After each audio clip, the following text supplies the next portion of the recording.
I had always considered myself brave and unfazed by the supernatural. But that night, as I walked home alone through the dimly lit streets, my confidence began to waver.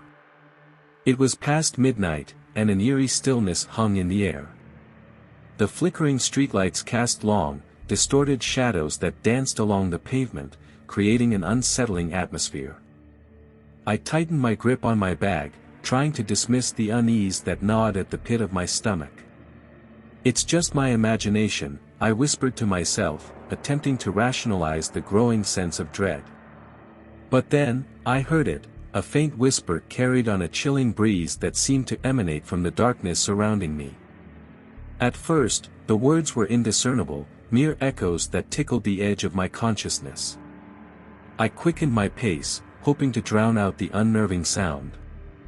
But the whispers persisted, growing louder and more distinct with each step I took. It was as if unseen voices were conspiring against me, their haunting words slowly unraveling my composure.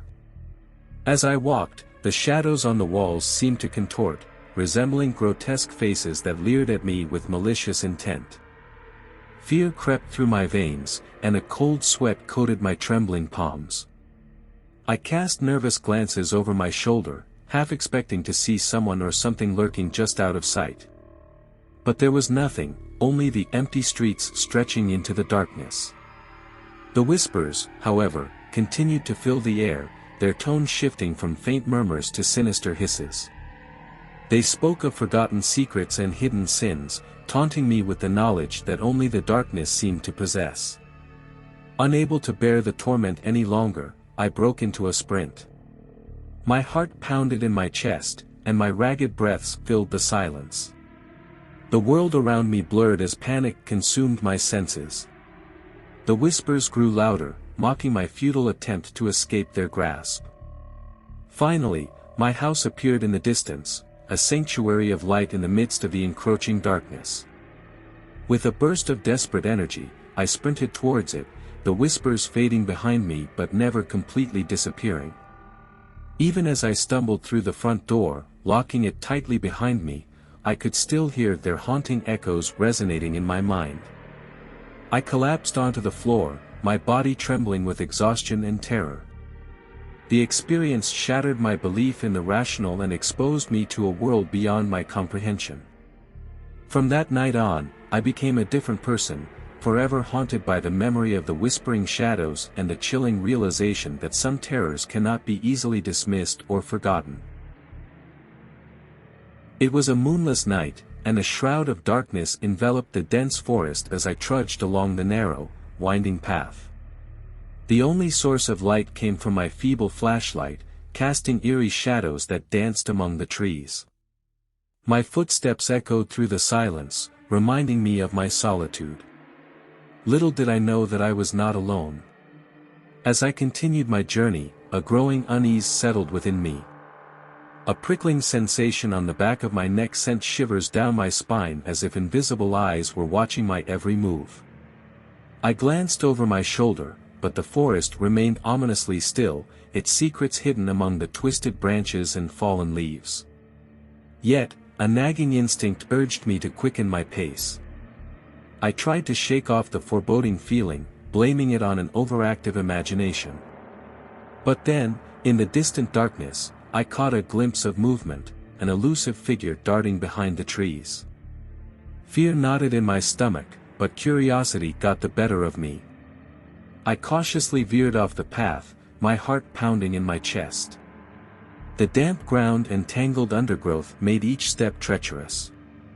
The distant figure seemed to taunt me, retreating deeper into the wilderness as I struggled to catch up. The forest grew denser, its ancient trees closing in, threatening to swallow me whole. My flashlight's weak beam barely pierced the thick foliage, casting eerie shadows that seemed to come alive. I couldn't shake the feeling of being watched, the sensation intensifying with each passing moment. Every rustle of leaves or crack of a branch set my nerves on edge. Suddenly, a chilling gust of wind swept through the forest, extinguishing my feeble light. Panic seized me, and I fumbled in the darkness, desperately trying to relight my flashlight. A whisper of movement echoed nearby, and a primal fear coursed through my veins. I knew I had to get out, to escape the clutches of this relentless pursuer. With blind determination, I fought my way back to the path, relying on my instincts and the faint moonlight that trickled through the thick canopy above. Every sound magnified, every shadow morphed into a potential threat.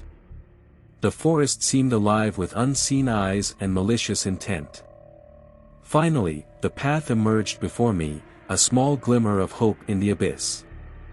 I raced along its familiar contours, branches clawing at my clothes as if the forest itself sought to keep me within its grasp. Adrenaline surged through my veins, propelling me forward with a desperate fervor. As I burst through the edge of the forest, gasping for breath, the weight of the forest's gaze lifted. I collapsed onto the safety of the open road, my body trembling with both exhaustion and relief. Looking back into the darkness, I could still feel the lingering presence of my stalker, knowing that its secrets would forever remain hidden in the depths of those unforgiving woods. From that night on, the memory of the stalking figure haunted my dreams, a constant reminder that darkness holds its secrets close and that venturing alone into its depths can unleash terrors beyond imagination. The forest had become a place of fear, forever etching in my mind the chilling realization that there are things in this world that are better left unseen and undisturbed. Before we continue, please subscribe, like, comment, and share. I was walking home alone, the crisp night air biting at my cheeks as I trudged along the dimly lit street. The familiar route felt strangely deserted, adding an eerie atmosphere to the already haunting night. As I made my way through the emptiness, a sense of unease settled within me as if an unseen presence lurked in the shadows. And then I heard it, a soft, rhythmic sound, barely audible amidst the stillness of the night. Footsteps. Someone was following me. My heart skipped a beat, and a cold shiver ran down my spine.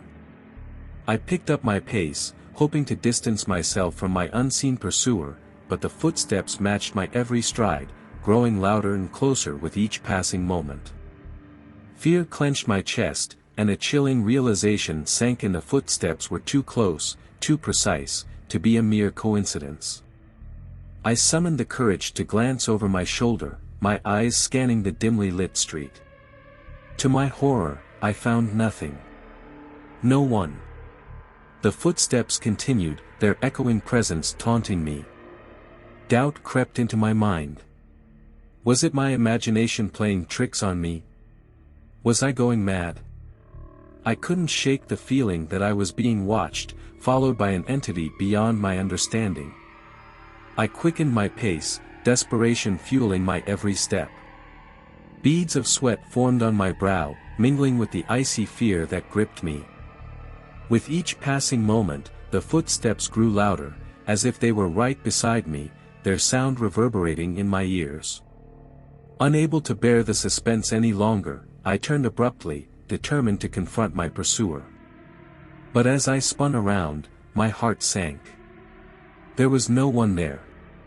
Only the empty street stretched out before me, devoid of any presence. The footsteps, however, continued, their enigmatic origin eluding me. Panic surged through my veins as I darted down the desolate street, desperate to escape the relentless sound. But no matter how fast I ran, the footsteps persisted, their rhythm hauntingly synchronized with my own frantic pace. It was as if I was being pursued by an unseen specter, forever trapped in this eerie game. Tears welled in my eyes as exhaustion threatened to overtake me. I pleaded for the footsteps to stop, for the torment to end, but my pleas fell on deaf ears. It was then, in the midst of my despair, that a revelation struck me like a bolt of lightning. I came to a halt, gasping for breath, and realized the truth. The footsteps were not external, they were within me. They were the echoes of my own fear, my own doubts, manifesting as an ethereal presence that haunted my every step. With this newfound clarity, a surge of determination coursed through me. I had to conquer my own fears, to find the strength to silence the relentless footsteps that echoed through my mind. And so, with trembling resolve, I took a deep breath, let go of the paralyzing fear, and continued walking. The footsteps slowly faded away, their haunting sound replaced by the steady rhythm of my own beating heart. I had conquered the spectral pursuer within me, leaving behind the shadows of my own doubts. From that night on, I learned that sometimes the most terrifying threats are the ones we carry within ourselves, and it is in facing them that we find our true strength.